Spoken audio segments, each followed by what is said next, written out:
پھر ہمارا ان سے سوال ہے اس سفید بلے سے کہ یہ بتائے اگر اس بل میں چلو فرض کرو ہم یوں کہتے ہیں کہ جس نے ابو بکر عمر حضرت عائشہ حضرت ابو ہریرہ کی توہین کی اس کی سزا سزائے موت ہو، اب مانے گا؟ اب تکلیف ہوگی؟ اب کیا مان لے گا؟ اب تسلیم کر لے گا؟ ادھر بھی پھر چونکے اور چنانچے کے اور یہ تو اور وہ اور یہ اور وہ اور تکلیف، پھر بھی تو ماننے کے لیے تیار نہیں ہے،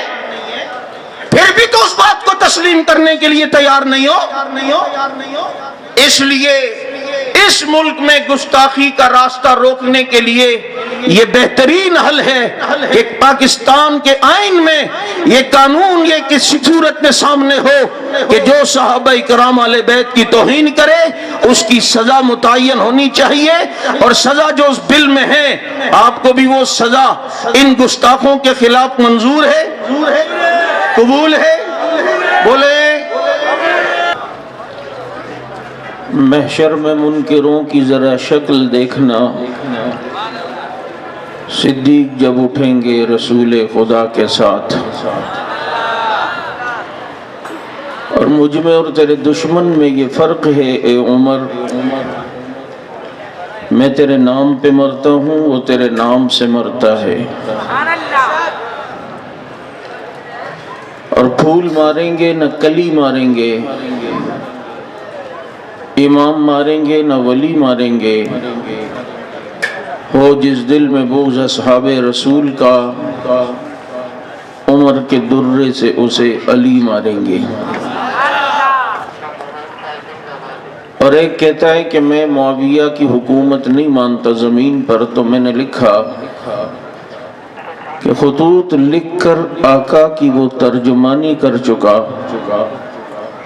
اس سے منہ پھیر کر تو نادانی کر چکا، مانتا نہیں زمین پر تو اس کی حکومت، کئی بار سمندروں پہ جو حکمرانی کر چکا۔ اور یہ سچ ہے، یہ سچ ہے کہ خطرہ اغیار بہت ہے، پر کیا کریں صحابہ سے پیار بہت ہے، اس لیے کہ صحابہ کے کھاتے لگ گیا جس کا خون، لا خوف علیہم ولا هم یحزنون۔ درود پاک۔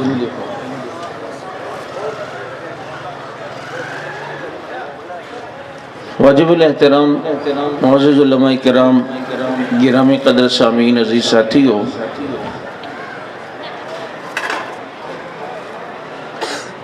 آج کا یہ پروگرام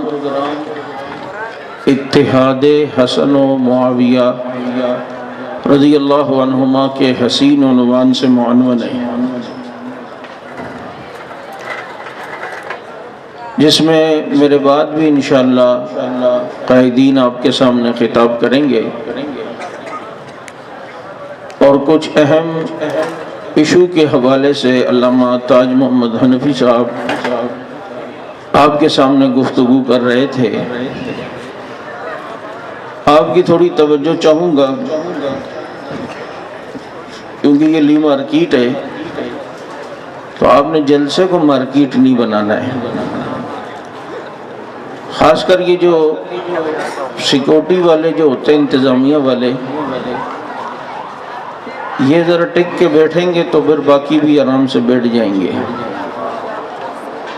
کیونکہ اسپیکر کے بھی بالکل قریب ہونا اور اس سے اوپر ہو بھی نہیں سکتا، کیونکہ آگے وہ پیج لگائے۔ مجھے تو کوئی مسئلہ نہیں ہے، مجھے محترم جلالی صاحب کی فکر ہے، کیونکہ وہ ماشاءاللہ نہیں ہے تیرا نشے من اسٹیج کے اس مائک پر، تو اس لیے وہ امید ہے کہ بیٹھ کر شاید بیان کریں گے، تو پھر ورنہ اسٹیج سے تو وہ گلے لگ رہے ہوں گے یہ اسپیکر سے، مائک سے۔ عنوان کیا ہے؟ صلح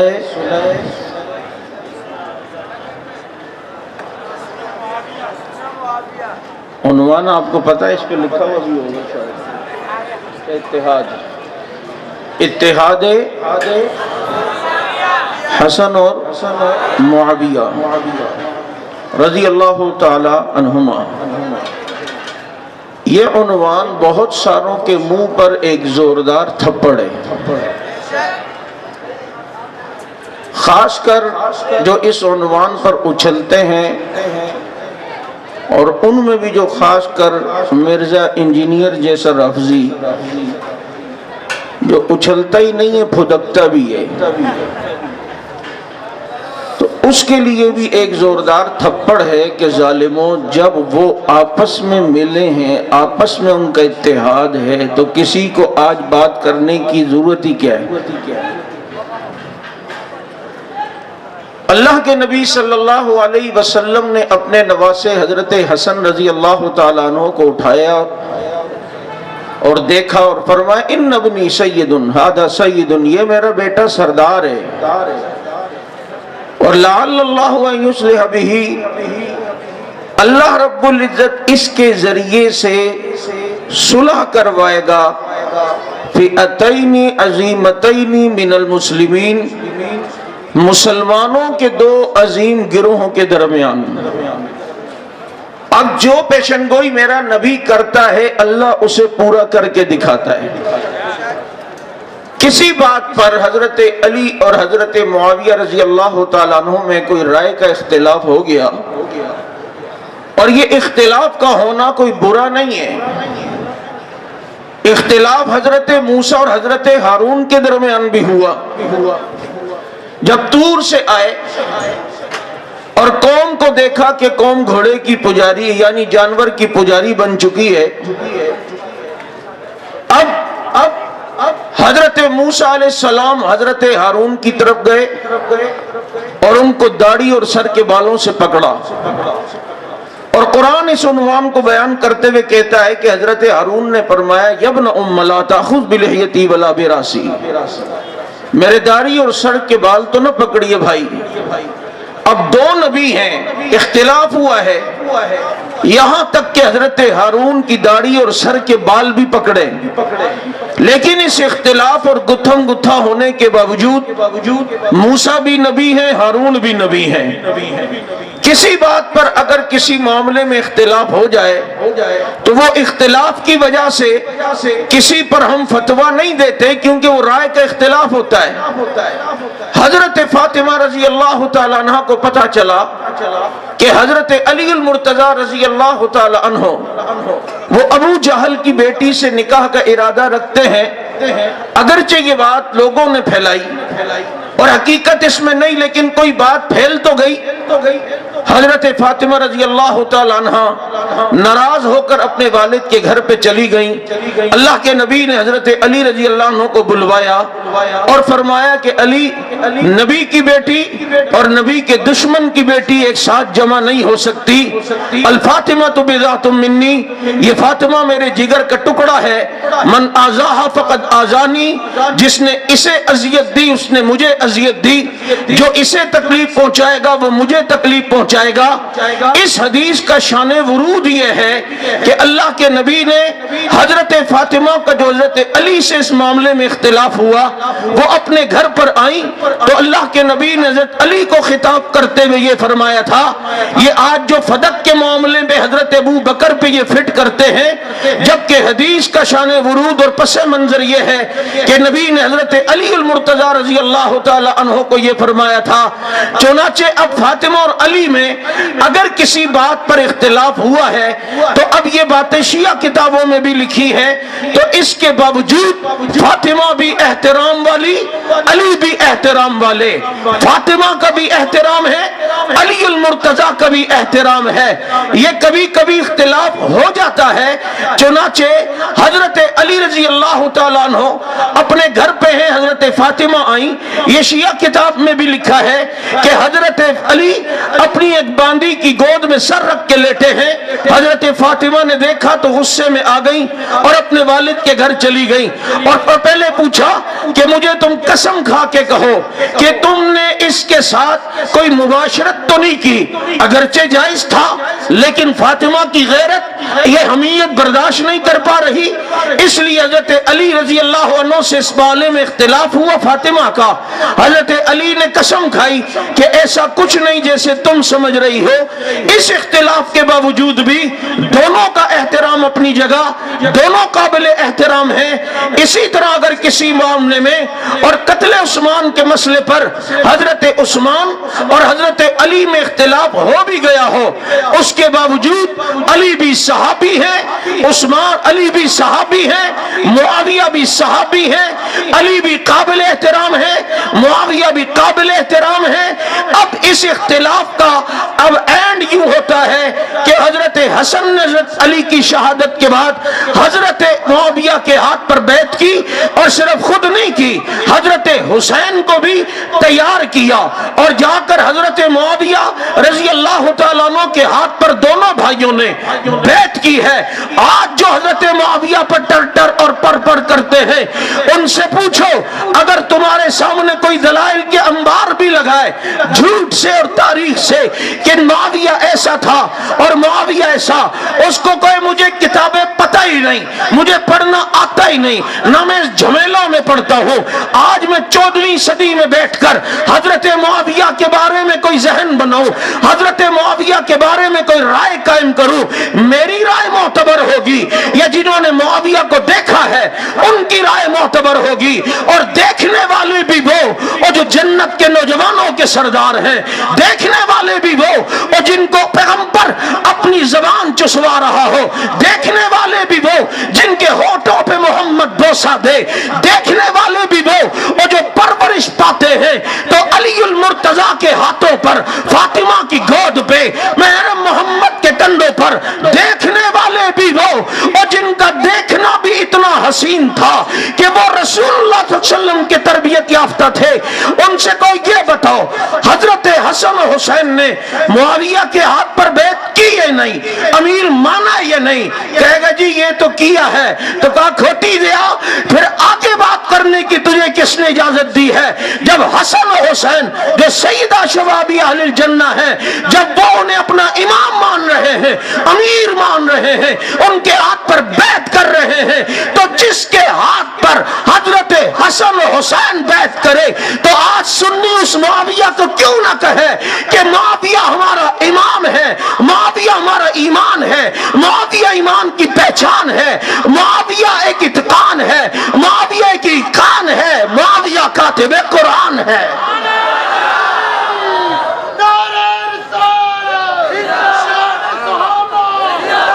اس لیے یاد رکھو حضرت معاویہ کو ستر الصحابہ کہا جاتا ہے، صحابہ کا پردہ، اسی لیے کہا کہ اس کی حفاظت کرو، باقی سارے صحابہ پیچھے محفوظ رہیں گے۔ اور آج پوری کوشش ہو رہی ہے، اتنا پروپیگنڈا حضرت معاویہ رضی اللہ عنہ کے متعلق اور ایسی ایسی باتیں۔ مجھے کہنے لگا مولوی صاحب کیا نبی نے نہیں فرمایا کہ جب منبر پہ معاویہ کو، میرے منبر پہ معاویہ کو دیکھو تو اسے قتل کر دو؟ میں نے کہا فرمایا ہے، پھر کہا نبی فرما رہے ہیں معاویہ کو میرے منبر پہ دیکھو تو قتل کر دو، اور آپ معاویہ کے بارے میں جلسے کرتے ہو۔ آپ کو بھی سانپ سونگ گیا یا نہیں سونگ گیا؟ تو میں نے اس کو کہا پہلے بات سن، اللہ کے نبی نے عبد الرحمن بن عوف رضی اللہ عنہ کے بارے میں فرمایا کہ عبد الرحمن فی الجنہ، عبد الرحمن جنتی ہے، اور عبد الرحمن نے حضرت علی کو شہید کیا ہے۔ تو مجھے کہتے ہیں مولوی صاحب دھوکہ نہ دو، جس عبد الرحمن کو نبی نے جنتی کا وہ عبد الرحمن ابن عوف ہے، اور جس عبد الرحمن نے علی کو شہید کیا وہ عبد الرحمن ابن ملجم ہے۔ تو میں نے کہا انی دیا، معاویہ بن یابو الگ ہے، معاویہ بن ابی سفیان الگ ہے، جس کے بارے میں نبی نے فرمایا اس کو دیکھو تو منبر پہ قتل کر دو، یہ معاویہ بن یابو ہے، اور جس کو پیغمبر ہاتھ اٹھا کر دعائیں دے اسے دنیا معاویہ بن ابی سفیان کہتی ہے۔ یہ میں بتا رہا ہوں پروپیگنڈے کا انداز۔ تاریخ مدینہ دمشق سے ایک حوالہ پیش کر کے ایک نے کہا دیکھو جی یہ آپ کی تاریخ مدینہ دمشق ہے اور اس میں لکھا ہے اللہ کے نبی صلی اللہ علیہ وسلم جنت میں چلے جائیں گے، سارے صحابہ بھی نبی کے ساتھ جنت میں جائیں گے، معاویہ نہیں جائے گا۔ میں نے کہا چل یہاں تک تو صحابہ کو جنتی مان ہی لیا ہے نا، نہیں سمجھ آئی؟ سارے صحابہ بھی جائیں گے، معاویہ نہیں ہوگا۔ میں نے کہا چل اتنا تو مان لیا ہے صحابہ جنتی ہیں، معاویہ کو انشاءاللہ میں آگے بتا دوں گا۔ میں نے کہا جا کہاں رہا ہے؟ کہہ رہے نماز پڑھنے۔ میں نے کہا قرآن میں نہیں لکھا لا تقربوا الصلاۃ، نماز کے قریب بھی نہ جاؤ؟ کہتا ہے مولوی صاحب آگے بھی تو پڑھا کرو، آگے لکھا وانتم سکارا، جب تم نشے کی حالت میں ہو۔ تو میں نے کہا یہ حدیث کی اگلی لائن بھی پڑھ کہ دیکھیں گے نبی معاویہ نہیں ہیں، 80 سال کے بعد دیکھیں گے نبی معاویہ رضی اللہ عنہ جب زبرجد کی اونٹنی پہ آ رہے ہیں۔ اللہ کے نبی فرمائیں گے معاویہ کہاں رہ گئے تھے؟ تو حضرت معاویہ کہیں گے اللہ کے نبی اللہ نے مجھے اپنے عرش کے نیچے روک لیا تھا، فَيُنَاجِينِي فَأُنَاجِيهِ، میں رب سے باتیں کر رہا تھا اور میرا رب مجھ سے باتیں کر رہا تھا، ہم دونوں کے کلام میں تاخیر ہو گئی، اس لیے معاویہ آج 80 سال کے بعد جنت میں آپ کو نظر آ رہا ہے۔ مجھے روایت کے اوپر بحث نہیں، میں اس کے الزامی جواب دے رہا ہوں۔ اس لیے میں آپ سے یہ عرض کر رہا ہوں کہ حضرت معاویہ رضی اللہ تعالیٰ عنہ ان کے اعمال کو، ان کی حکمت، ان کے کردار کو، ان کے کارناموں کو سمجھو کہ اللہ رب العزت نے کیا عظمت اور کیا شان عطا فرمائی ہے۔ 65 لاکھ مربع میل پر نبی کے جھنڈے اور اسلام کے پھریرے لینے والے کو دنیا حضرت معاویہ بن ابی سفیان کہتی ہے۔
درود شریف پڑھیں۔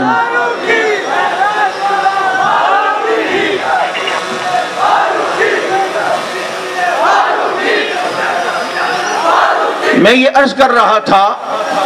اب یہ اتحاد حضرت حسن اور حضرت معاویہ رضی اللہ عنہ کے عنوان سے پروگرام ہے۔ اب جب حضرت حسن رضی اللہ تعالیٰ عنہ نے بیعت کی، حضرت حسین کو بھی ساتھ میں تیار کیا،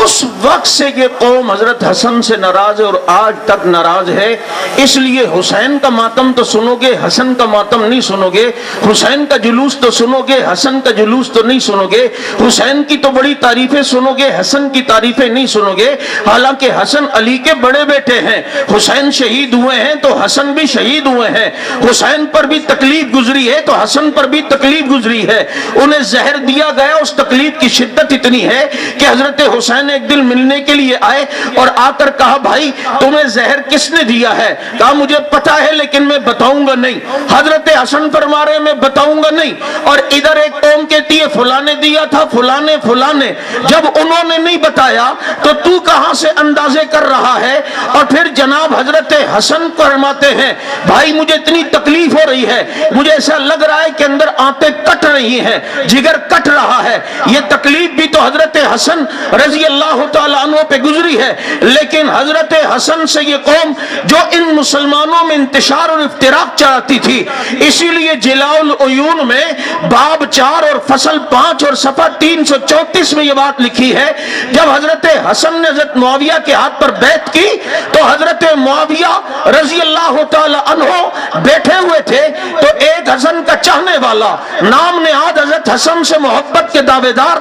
اس نے حضرت حسن کے نیچے سے چادر کھینچ لی اور حضرت حسن جا رہے ہیں، ان پر حملہ کیا پنڈلی پر، یہاں تک کہ وہ گوشت تک کٹ گیا۔ یہ ساری تکلیفیں ان کو ہوئی، اور کس نے پہنچائی؟ جو اس صلح کو نہیں چاہتے تھے، جو اس اتحاد کو نہیں چاہتے تھے، جو چاہتے تھے مسلمان ہمیشہ انتشار اور افتراق کا شکار رہے، ہمیشہ ان میں اختلاف رہے، ان کو آپس میں بیٹھنے کا وقت نہ ملے، اور یہ آپس میں محبت لوگوں کے سامنے نہ ان کی نظر آئے۔ چنانچہ جو انتشار چاہتے تھے انہیں آج تک انتشار ہے، انہیں آج تک تکلیف ہے، اسی لیے وہ افتراق کی باتیں کرتے ہیں، ہم اتحاد کی باتیں کرتے ہیں، وہ آپس میں جدائی کی باتیں کرتے ہیں، ہم آپس میں محبت کی باتیں کرتے ہیں، وہ نفرتوں کا پیغام دیتے ہیں، ہم رحماء اور اہل بیت کو الگ گروہ تسلیم کرتے ہیں، ہم صحابہ اور اہل بیت کو رسول اللہ صلی اللہ علیہ وسلم کا صحابی سمجھتے ہیں۔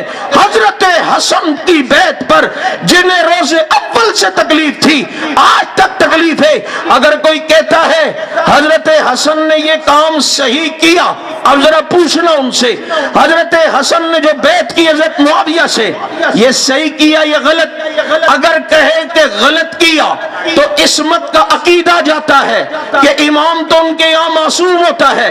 اگر وہ کہتے ہیں کام صحیح کیا، اگر صحیح کیا ہے تو پھر بول، جب وہ انہیں امام مان رہے ہیں تو تو انہیں امام کیوں نہیں مان رہا؟ بات سمجھ آ رہی ہے؟ یہ کمین شہیدی نام سنا ہوگا، شہیدی نہیں، اس کا ایک کلپ تھا، اس میں وہ کہنے لگا اب جی اس بیعت کا جو نقصان تھے وہ اس ٹائم پتہ نہیں تھے، لیکن بعد میں جا کے پھر اس کے نقصانات مختلف نام اس نے لیے صورت میں سامنے آئے۔ تو کو تمہارے یہاں تو امام عالم الغیب ہوتا ہے، نہیں سمجھے؟ امام کو جمیع ما کان و ما یکون کا علم ہوتا ہے، اور امام کو اگر پتا تھا کہ آگے اس بیعت کے نقصان ہوں گے، کربلا میں حسین کو پتا تھا نا اس بیعت کے نقصان ہیں، تو وہ تو بیعت نہیں کرتے۔ حضرت حسن جانتے تھے کہ اسی میں مسلمانوں کا فائدہ ہے، پھر انہوں نے بیعت کی، اور اس بیعت کا یہ فائدہ ہوا اور اس بیعت کی یہ برکات ہوئی کہ مختصر سے عرصے میں حضرت معاویہ کے جھنڈے کے نیچے اسلامی فوجیں اپنی ان گھوڑوں کی ٹاپوں کے ذریعے سے کفریہ زمینوں کو رونتے ہوئے ان علاقوں کو فتح کرتے کرتے 65 لاکھ مربع میل کے قریب اگر اسلام کا پھریرا نظر آتا ہے، برکت حسن معاویہ کی صلح کی تھی اور کارنامہ حضرت معاویہ کا تھا۔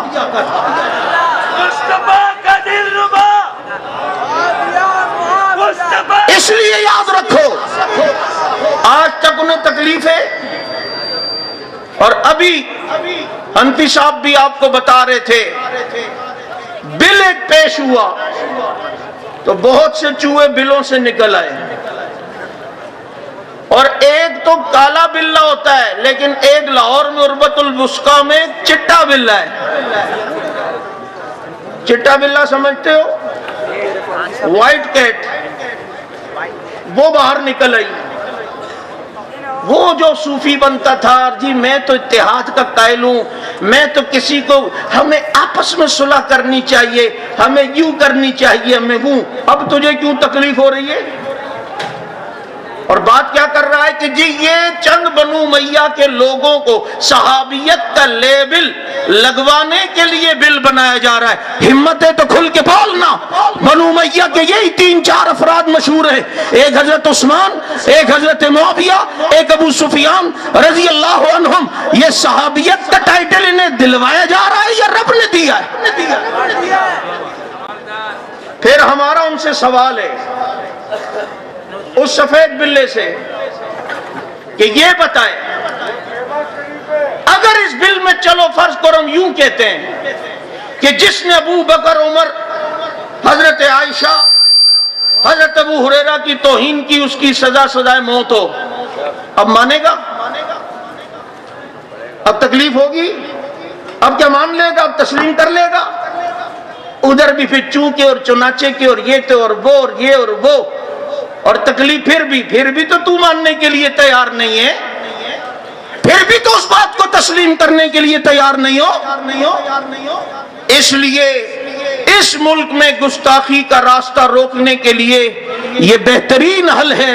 کہ پاکستان کے آئین میں یہ قانون یہ کسی صورت میں سامنے ہو کہ جو صحابہ کرام اہل بیت کی توہین کرے اس کی سزا متعین ہونی چاہیے، اور سزا جو اس بل میں ہے آپ کو بھی وہ سزا ان گستاخوں کے خلاف منظور ہے، قبول ہے؟ بولے اگر اس بل کی راہ میں کوئی رکاوٹ بننے کی کوشش کرے گا تو آپ کی قیادت آپ کو جس چوک پر چوراہے پر روڈ پر جس جگہ بھی بلائے آپ ناموس اصحاب رسول کے لیے آؤ گے؟ میدان میں آؤ گے؟ اس لیے کہ خطرات اپنی جگہ، لیکن ہم نے یہ فیصلہ کیا ہے، یہ سچ ہے کہ خطرہ اغیار بہت ہے، پر کیا کریں صحابہ سے پیار بہت ہے۔